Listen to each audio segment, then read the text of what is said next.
people who become immobile don't really want to leave their own home.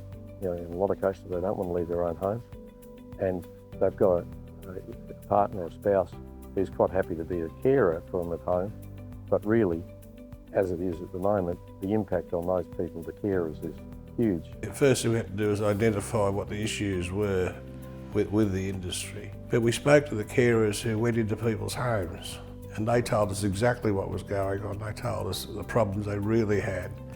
Kneeling on the floor to clean things up, back problems because they're lifting heavy people. They inspired us because they believed what we do was worthwhile. And today, those same girls still ring us up and ask us how it's going. You look at the chairs that are available for carers to actually wash and treat people. You can get a plastic chair that they sit on that's got a couple of holes in the bottom, but carers actually got to get on their hands and knees. Well, is that where we should be today, or should we give the carers some help as well? And that's where the idea with the chair and the paddles and the rotation came about, was to actually help the carers, give more dignity to the person that was being washed, bathed or treated, give them a chair that they can have a pedicure on their toenails, or get their hair washed sitting in a chair that's comfortable. The number of people living longer is getting greater, and as they live longer, their needs get greater as their activities deteriorate. The number of people that it would impact on is growing by the day. What motivated me to start this business, Behn, one of them was developing work for my clients, and the other was figuring out how to care for my mother-in-law who just moved in with us. She had started to have the problems that aged care people have. We didn't have the equipment nor the knowledge to deal with it.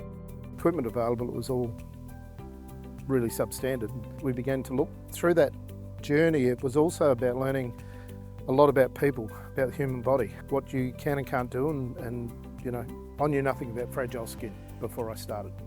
But for what we do with this system, compared to what competitive alternate products there are, it's a really important thing that you don't create more problems, because these people that are incapacitated are already dealing with pressure sores and all sorts of other issues.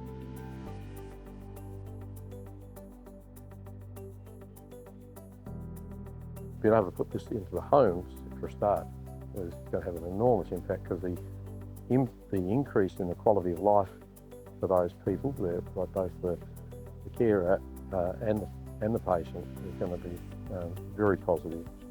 And like to a lesser extent, but nonetheless very importantly, within the aged care system, to be able to move people more quickly and more easily in and out of bed, etc., takes a lot of stress off both the carers in the aged care facilities and the patients.